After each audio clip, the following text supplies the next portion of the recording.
In the winter of 1781, a battle occurred on a quiet pasture in the backcountry of South Carolina that would alter the direction of the American Revolution. Though small in scale, the Battle of Cowpens would echo through the remainder of the Southern campaign and ultimately help push the British into the final trap laid at Yorktown. The biographer of George Washington, Chief Justice John Marshall, later observed that seldom has a battle in which greater numbers were not engaged been so important in its consequences as that of Cowpens.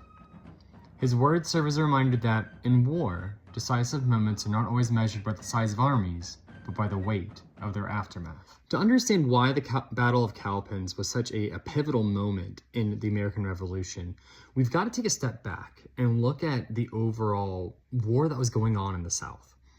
While the American Revolution sometimes can be remembered largely for American Continentals, going toe-to-toe with British regulars, in the South, and especially in the Carolinas, the American Revolution quickly became a civil war between militia units of patriots and Tories, neighbor against neighbor, in vicious, bloody feuds that sometimes would go back to familial schisms and enemies that have been made even generations before the American Revolution itself.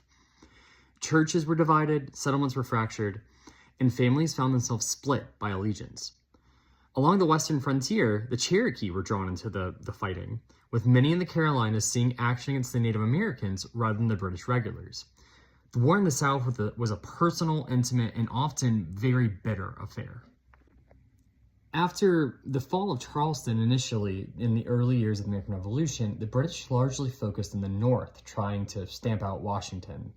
However, in 1780, British Lord Commander Cornwallis launched a major southern campaign. This strategy initially was very successful, with the British moving forces inland, establishing outposts, and extending control towards the Carolina frontier, essentially hoping to move upwards towards Virginia to get Washington in a pincer grip, both from the north and the south. However, what the British regulars weren't necessarily counting on was the way of fighting that had developed along the frontier in the Carolinas, in Georgia, and Tennessee, in this backcountry area where frontiersmen, hunters, foresters, oftentimes even outlaws and criminals, had learned to survive not only in the wilds, but also pitted against Native American enemies. So the war, especially in the Carolina backcountry, was not something that British regulars were used to.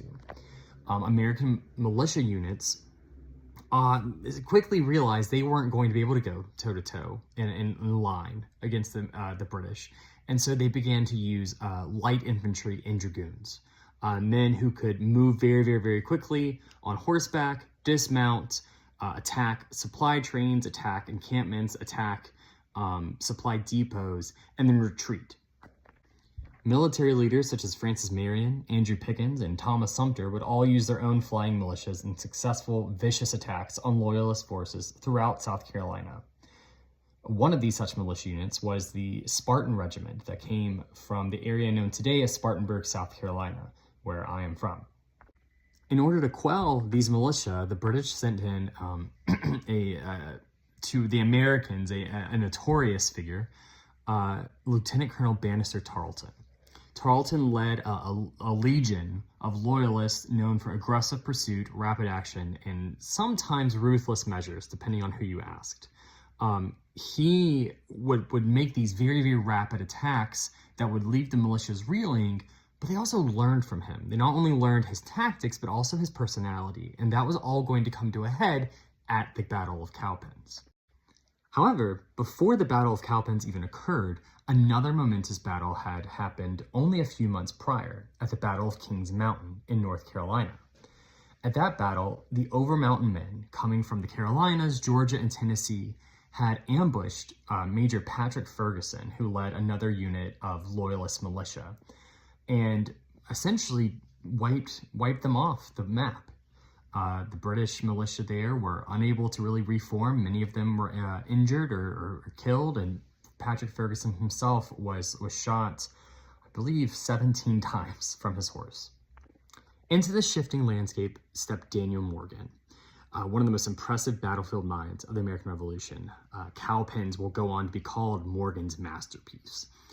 He was sent south by Nathaniel Greene, who sends him to counter Tarleton, to counter Cornwallis, and to attempt to swing the South in favor of the Americans. And Morgan realizes that the militia in the Carolinas is an untapped resource.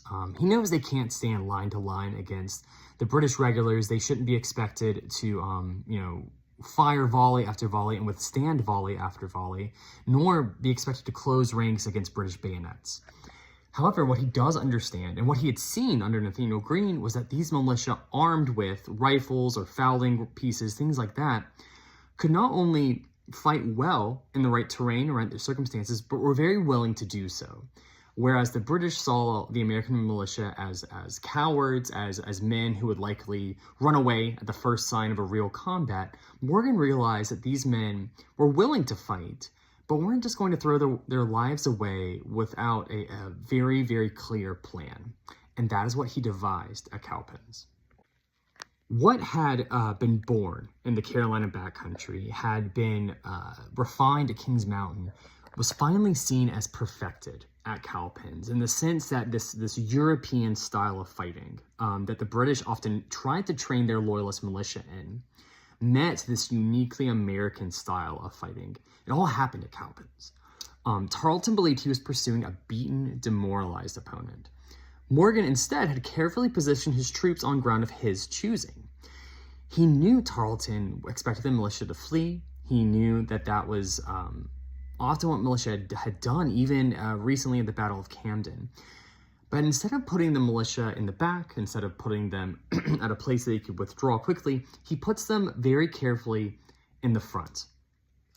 And he tells them, fire 2 shots, and that's it. That's all I need.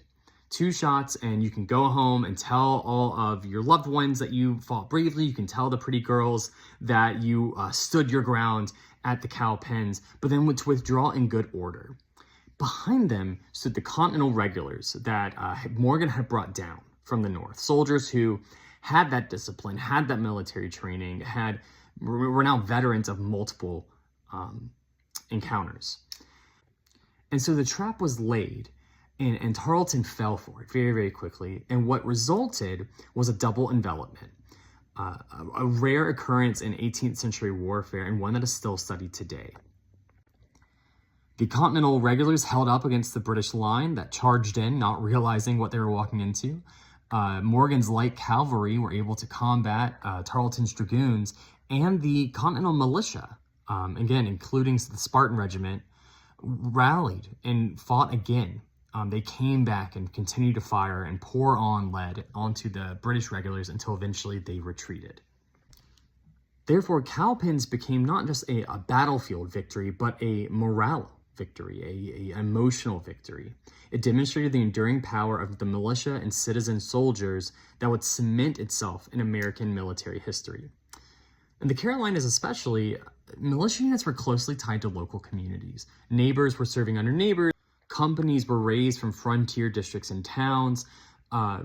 It was seen as something that the entire community contributed to. Their service shaped identity and helped form a legacy of locally grounded military tradition.